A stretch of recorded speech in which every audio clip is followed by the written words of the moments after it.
The day humanity learned they weren't alone changed everything. It wasn't the dramatic invasion many had imagined, nor was it a benevolent arrival of enlightened beings coming to uplift Earth. Instead, it came in the form of a simple signal, a repeating mathematical sequence detected by radio telescopes across the globe in 2157. The message, once decoded, contained something unprecedented: an invitation. The Galactic Council, a confederation of spacefaring civilizations, had been watching Earth for decades. They had observed humanity's first tentative steps into space, witnessed their technological leaps, and monitored their conflicts and reconciliations. Most importantly, they had seen humanity's remarkable ability to overcome linguistic and cultural barriers among their own species, a trait that would prove more valuable than anyone could have imagined. Dr. John Harvard, who would later become Earth's first ambassador to the Council, often recounted the moment he first understood the true scope of galactic politics. "We thought language barriers on Earth were challenging," he wrote in his memoirs. "But imagine trying to communicate with a species that speaks in polarized light, or one that expresses complex ideas through gravitational fluctuations. The galaxy wasn't just diverse, it was almost impossibly so." In the decade following first contact, humanity scrambled to catch up with their galactic neighbors. Earth's brightest minds worked tirelessly to understand alien technologies, cultures, and diplomatic protocols. The Council's translation network, a marvel of engineering that allowed hundreds of species to communicate seamlessly, became a subject of intense study. But it was humanity's own history of overcoming communication barriers that would prove to be their greatest asset. Centuries of dealing with thousands of languages, countless cultures, and diverse ways of thinking had prepared humans for the ultimate challenge of interstellar diplomacy. When Ryland Holt was selected as Earth's newest representative to the Council in 2189, few could have predicted how valuable this human trait would become.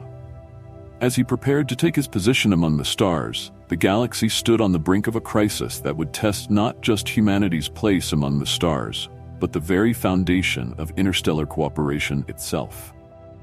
Ryland stood before the mirror in his quarters aboard the diplomatic vessel Terran Dawn, adjusting the ceremonial sash that marked him as Earth's newest representative to the Galactic Council.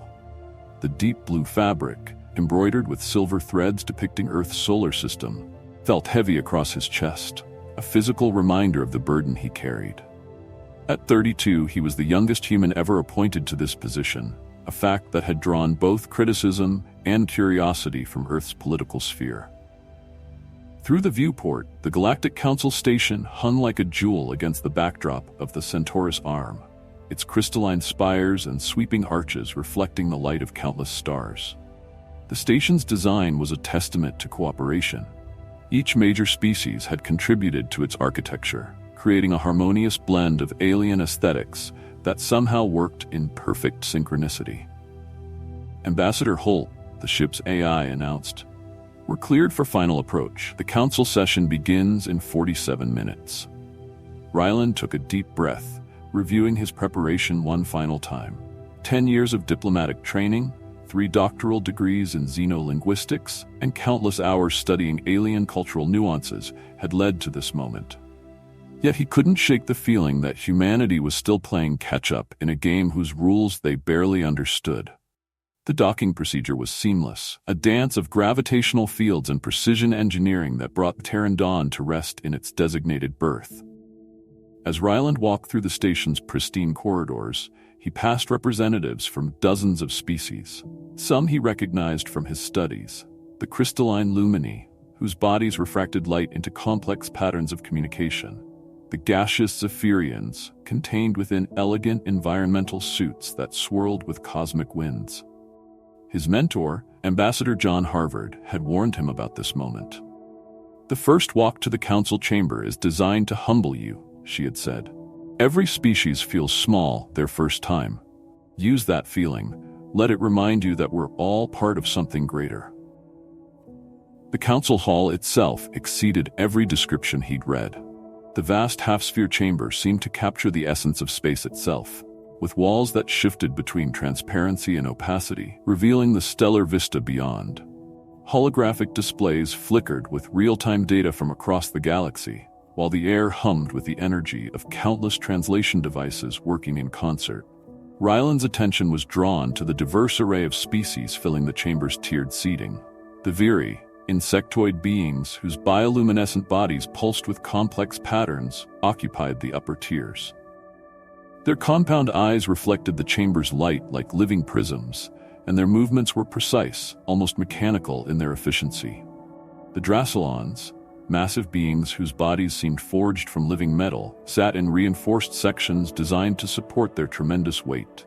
Their voices, even when filtered through translation devices, carried undertones that made the floor vibrate beneath Ryland's feet. But it was the Slitherix representative, Krisvar, who commanded Ryland's immediate attention. Unlike the other delegates who at least affected politeness, Krisvar's disdain was palpable.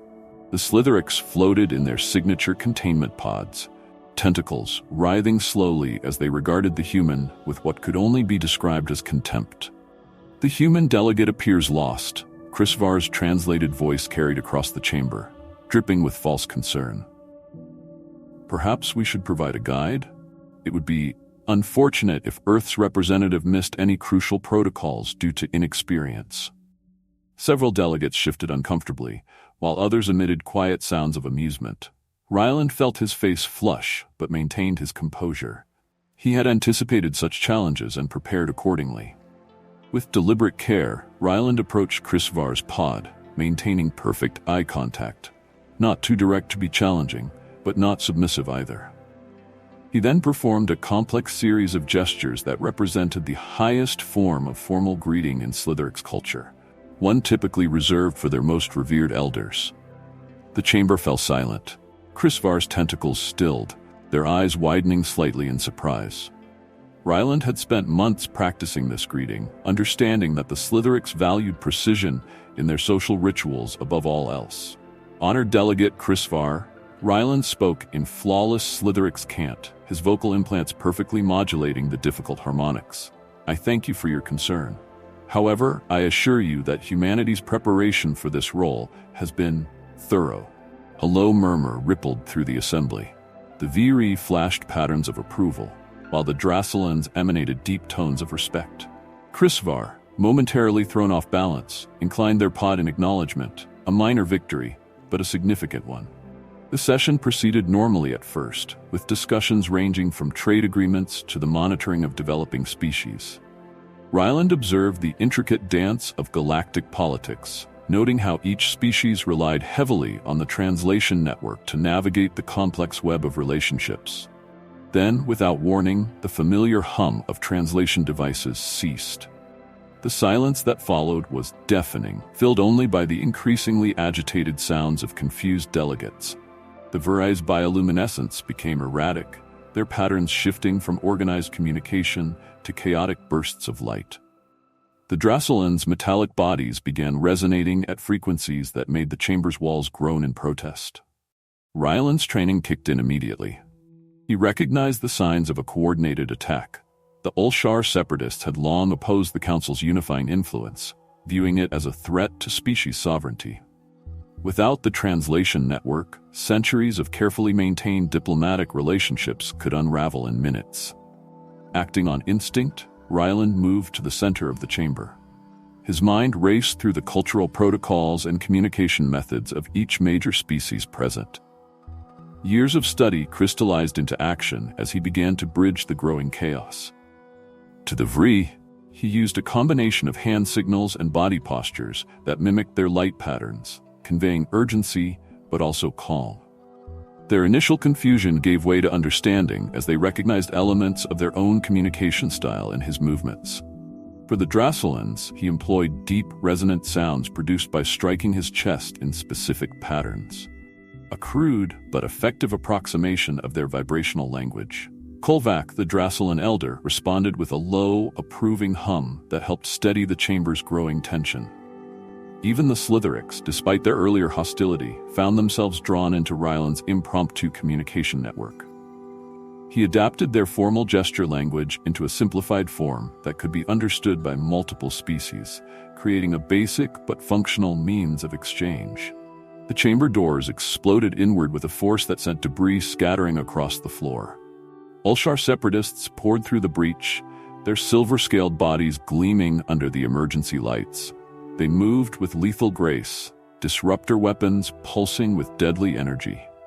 Ryland's newly established communication network proved crucial in the chaos that followed. Using a combination of gestures, movements, and simple signals, he coordinated the Council's defense. The Vuri, understanding his urgent flash patterns, created brilliant bursts of light that disoriented the attackers. The Drassilans, following his lead, formed living barriers that protected the more vulnerable delegates. Krisvar, surprising everyone, joined the defense. Their containment pod emitted pulses of energy that disrupted the Separatists' weapons, while their tentacles wove complex patterns in the air, signals that other Slitherix delegates immediately understood and acted upon. The battle for the Council Chamber became a testament to improvised cooperation. Species that had relied on technology to bridge their differences found new ways to work together. The Azrael, liquid crystal beings who rarely engaged in direct conflict, formed living barriers that trapped and contained several Separatists. The Lumini used their crystalline bodies to reflect and amplify the Viri's defensive light displays, creating a coordinated defense that the attackers hadn't anticipated. Ryland moved through the chaos like a conductor leading an impossible orchestra. His gestures and signals, though simple, carried clear intent across species barriers. When a group of Separatists threatened to breach the chamber's environmental controls, he coordinated a response that combined the Drassilans' strength with the Slitherix's precision, neutralizing the threat before it could endanger the more environmentally sensitive delegates. The tide turned when Ryland noticed a pattern in the Separatists' movements. They were protecting something, a device near the chamber's central column. Using a rapid series of signals, he conveyed his observation to Kolvak and Krisvar. The Drassilin Elder understood immediately, directing a focused assault that forced the Separatists to cluster around the device. Krisvar, proving their tactical prowess, led a group of Slitherix in a synchronized attack that separated the defenders from their prize. The device, once secured, proved to be the source of the translation network's disruption. With its destruction, the familiar hum of translation devices filled the chamber once more. As the translation network resumed operation, the chamber erupted in a cacophony of voices, now perfectly understood across species barriers. The Separatists, their advantage lost, were quickly contained. But something fundamental had changed in the Council's dynamic. Kolvak approached Ryland, their massive form moving with surprising grace. "You have shown us something vital today," the Drassilans' translated voice boomed. "Perhaps we had become too dependent on our technology, forgetting the more fundamental ways of understanding each other." Krisvar's pod drifted forward, their earlier disdain replaced with what appeared to be genuine respect. "Humanity's adaptability," they admitted, "is a trait we had dismissed as primitive. We were wrong. Your species' ability to bridge differences without technology may be exactly what this council needs." The council speaker, appearing as a shimmering column of energy, addressed the chamber. "Today's events have demonstrated both our vulnerability and our strength. Ryland Holt of Earth, you have shown us that true communication transcends technology. Your methods, though simple by our standards, proved more resilient than our advanced systems." In the days that followed, the Council underwent subtle but significant changes. While the translation network remained crucial for complex negotiations, many species began incorporating more direct forms of communication into their interactions. The Virii developed simplified light patterns that could be understood by other species without translation. The Drassilans modulated their vibrational speech to accommodate other sensory ranges. Ryland found himself at the center of these changes, not as an instructor, but as a catalyst.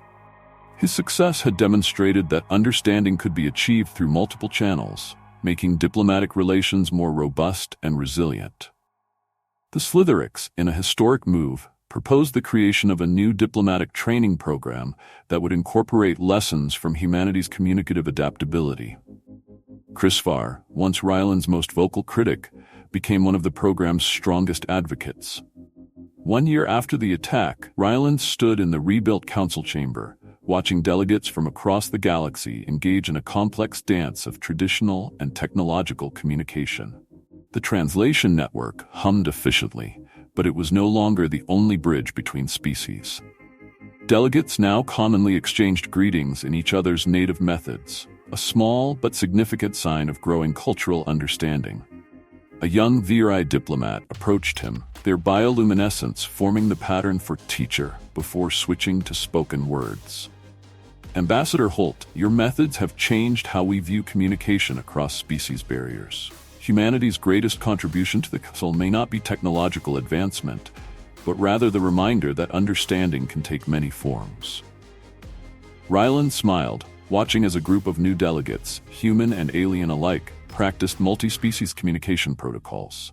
Earth's voice in the Council had indeed grown stronger, not through dominance or superior technology, but through the uniquely human talent for building bridges between different worlds. The stars beyond the chamber's walls seemed brighter somehow, as if reflecting the hope of a more deeply connected galaxy. Humanity had found its place among the stars, not by mimicking other species' advancement, but by sharing their own unique gift, the ability to find common ground in the vast diversity of galactic life.